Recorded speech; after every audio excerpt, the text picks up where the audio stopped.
কবরস্থানে যান তো, একটু যাবেন, একটু গেলে আখিরাতের কথাটা স্মরণ হবে। ওখানে ছোট শিশুরা শুয়ে আছে, কিশোর যুবকরা আছে, আপনার মতো তাগড়া যুবক মুরব্বীরা আছে।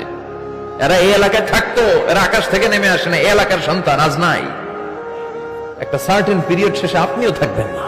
This is the nature of life, this is the circle of life. ছোট্ট শিশু হয়ে এসেছিলেন, শৈশব, কৈশোর, যৌবন, প্রৌঢ়ত্ব। আগে ছিলেন সিঙ্গেল, বিয়ে করে হয়ে গেলেন ডবল। এরপরে আল্লাহ আপনাকে একটা মেয়ে দিল, এরপরে মেয়েকে বিয়ে দিয়ে শ্বশুর হলেন, এরপরে ওই মেয়ের ঘরে সন্তান হতে নানা হলেন। আর কতদিন? অনেক দিন হলো তো, অনেক লম্বা সময় পেয়েছেন আপনি। Think about death. এবার যাওয়ার কথা ভাবেন, আখিরাতের সামানের কথা ভাবেন, ফিরে যেতে হবে। কি শক্তিশালী যুবক, বার্ধক্য চলে আসলে লাঠি ছাড়া চলতে পারে না।